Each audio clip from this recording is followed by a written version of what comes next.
নমস্কার, আমি রাখি। আমার নতুন আরো একটি ব্লগে আপনাদের সবাইকে স্বাগত জানিয়ে আজকের ব্লগটি শুরু করলাম। কেমন আছেন আপনারা সবাই? আশা করছি ভালো আছেন আর আমরাও ভালো রয়েছি। এখন বাজে সকাল ৯টা। আপনাদেরকে সাথে নিয়েই ব্লগটা শুরু করলাম। এখন যে ভিডিওটি আপনারা দেখছেন এটা হচ্ছে বিশ্বকর্মা পুজোর দিনের ব্লগ। তো এই যে সকাল বেলায় আমি স্নান করে তারপরে নিচে নেমে এসেছি। আমাদের ফ্ল্যাটেই হচ্ছে আজকে বিশ্বকর্মা পুজো।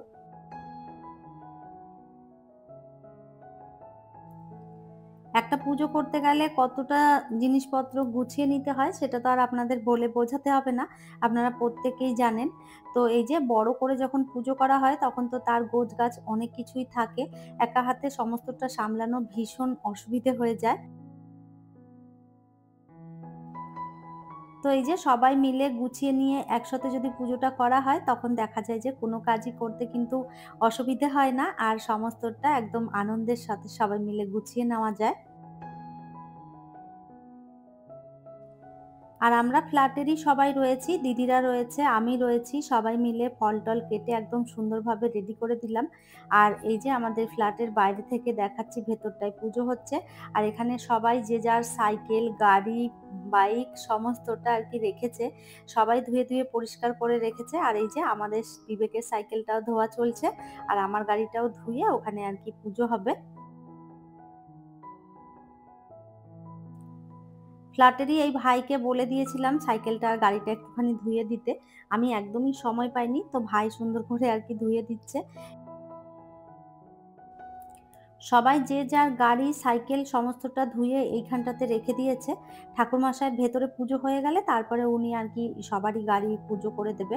গাড়ি, সাইকেল যাদের যা রয়েছে সবারটাই আরকি পুজো করবেন। তো ওইজন্যে সমস্তটা ওইখানে রেখে দেওয়া হলো।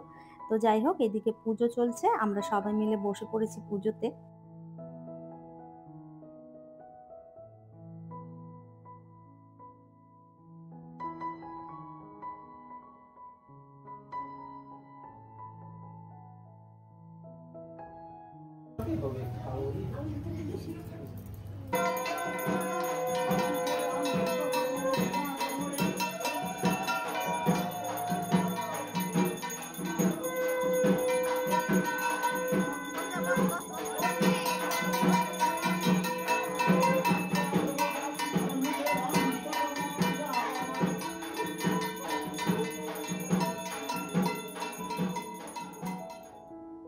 পুজো হয়ে গেছে আর আমি ওপরে চলে এসেছি। ওরা সবাই নিচে রয়েছে। এখনো সবাইকে প্রসাদ দেবে। তো আমি আর প্রসাদের ভরসায় বসে রইলাম না। আমি চলে এসেছি ওপরে। কেননা আমার বাড়িতে অনেক কাজ পড়ে রয়েছে। দুপুরে রান্নাও করতে হবে।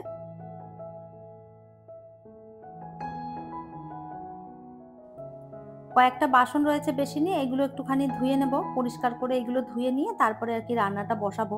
তো টুকটাক যদি বাসন বেসিনে পড়ে থাকে তখন এখানে কাজ করতে গেলে অসুবিধে হবে। ওইজন্য ভাবলাম বাসন কটাই আগে ধুয়ে তুলে দিই। তারপরে আমি আরকি কাজ শুরু করব এখানে।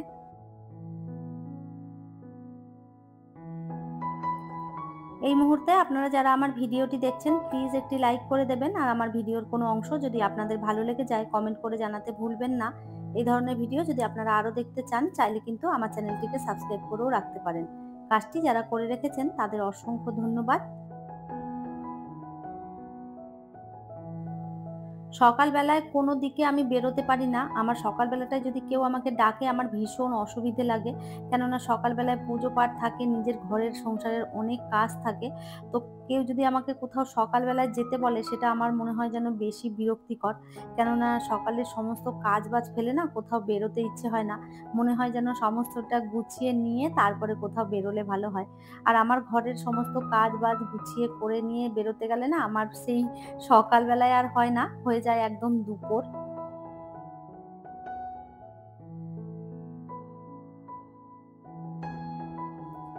কি আর করা যাবে? সবসময় তো বাড়িঘর দুয়ারের কাজ-বাজ দেখলেও চলবে না। আরো যে অন্য কাজকর্মগুলো থাকে সেগুলোও তো করতে হবে।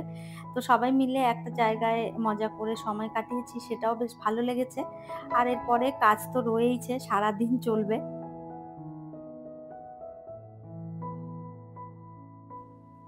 বেশ অনেকটা বেলা হয়েছে, ওইখানে গোছাগুছি করে পুজো করতে করতে প্রায় 12:30 মতন বেজে গেছে। আর এরপরে যদি রান্নাটা না বসিয়ে দিই তাহলে অনেকটা দেরি হবে। তো ওই জন্যই ভাবলাম যে আমি আগে ভাতটা বসিয়ে দিই, তারপরে কাটাকাটি যা আছে সেগুলো করে গুছিয়ে নেব।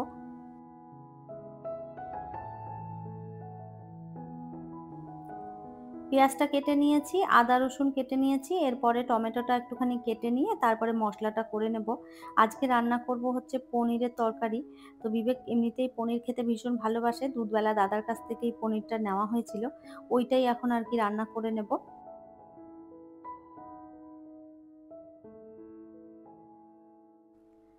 আর আপনারা তো দেখতেই পেলেন ভাতের মধ্যে দিয়ে দিয়েছি আজকে আমি আলু সিদ্ধ।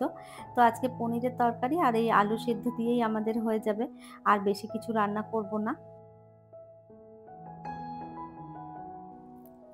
মশলাটা আগে আমি করে নেব। একটুখানি কয়েকটা কাজু বাদাম দিয়ে দিয়েছি, আর এর মধ্যে দিয়ে দিচ্ছি একটুখানি আদা রসুন, পেঁয়াজ দিয়ে দেবো, টমেটো দিয়ে দেবো, আর দেবো হচ্ছে একটুখানি পোস্ত। সমস্তটা দিয়ে ভালো করে মিক্সিতে পেস্ট করে নিয়ে তারপরে এই মশলাটা দিয়েই আমি আর কি পনিরটা রান্না করব। এইভাবে পনির রান্না করে দিলে বিবেক ভীষণ ভালোবাসে খেতে। এমনিতেই বিবেকের খুব পছন্দের খাবার হচ্ছে পনির। ওকে যেভাবেই রান্না করে দিই না কেন ও ভীষণ ভালোবাসে খেতে। আর যদি এরকম একটুখানি ভালো করে রান্না করে দিই তাহলে তো আর কোনো কথাই নেই। তো পালক পনির খেতেও ভীষণ ভালোবাসে। তারপরে এই যে এভাবে যদি আমি পনির করে দিই সেটাও খুব ভালোবাসে খেতে।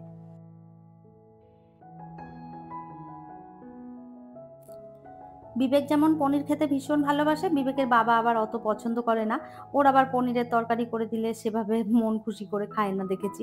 খায়, তবে যে খুব ভালোবাসে সেরকমটা নয়। আর বিবেকের আবার পনির খুব পছন্দ, ওকে করে দিলে ও ভীষণ ভালোবাসে খেতে। তো বাবা ছেলের আলাদা আলাদা বায়না।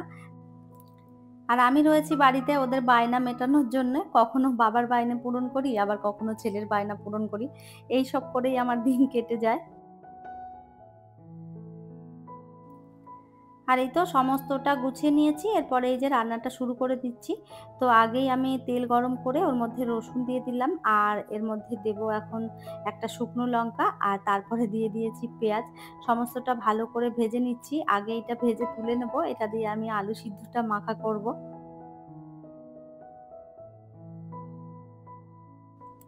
এইভাবে পেঁয়াজ রসুন ভেজে যদি আলু মাখা যায় ভীষণ ভালো লাগে খেতে। আর আমি একটুখানি ব্রেস্তা টাইপের করে নিয়েছি পেঁয়াজটা, তাতে আলু মাখাটা আরো বেশি স্বাদ হয়।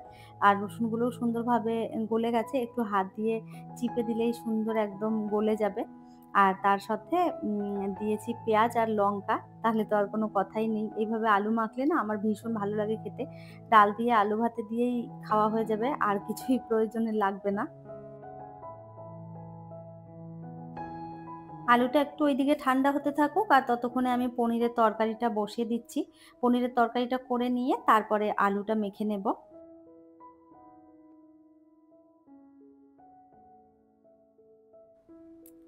পনিরটা ভেজে তুলে নিয়েছি, আর তেল একটুখানি দিয়ে দিয়েছিলাম, আর ওর মধ্যেই দিয়ে দিলাম বেটে রাখা মশলা, আর একটুখানি নুন দিলাম, হলুদটাও দিয়ে দেবো। লঙ্কা সেভাবে দেবো না, কেননা বিবেক একদমই ঝাল খেতে পারে না।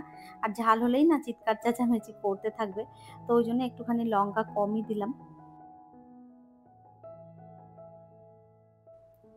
তো এইদিকে যতক্ষণে মশলাটা ভালো করে ভাজা হচ্ছে ততক্ষণে আমি এইদিকে আলুটা মেখে নেব। আর পেঁয়াজটা একটুখানি বেশিই ভাজা হয়ে গেছে, আর একটু যদি কম ভাজতাম তাহলে মনে হয় ভালো হতো। তো যাই হোক, আলু ভাতেটা কিন্তু দারুণ হয়েছিল খেতে।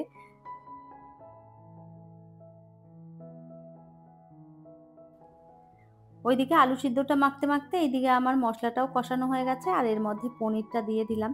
আর এরপরে জল দিয়ে দেবো, ফুটে গেলেই নামিয়ে দেবো। তাহলেই হয়ে গেল আমার আজকের মতন রান্না কমপ্লিট।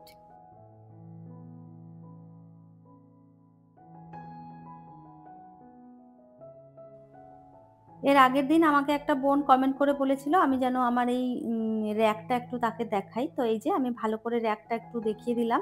আশা করছি তুমি বুঝতে পেরেছো। এটা আমি অ্যামাজন থেকে কিনেছিলাম। বহু আগে কিনেছিলাম। খুব বেশি দাম নিয়েছিল না। ওই ৩০০ কি ৩৫০ এরকম কিছু একটা দাম নিয়েছিল। তবে জিনিসটা আমি অনেকদিন ধরেই ব্যবহার করছি। ভীষণ ভালো। আর এই তো রান্না হয়ে গেছে আমার কমপ্লিট। সমস্তটা রান্নাঘরে গুছিয়ে নিয়েছি। আর বাসনগুলো রেখে দিয়েছি। দিদি এসে বিকেল বেলায় মেজে দেবে। আর এরপরে আমি আর বিবেক খেতে বসে পড়েছি। আর আমি রান্না করতে, করতে ঘেমে গেছিলাম। সেইজন্য আমি আরো একবার স্নান করে নিলাম।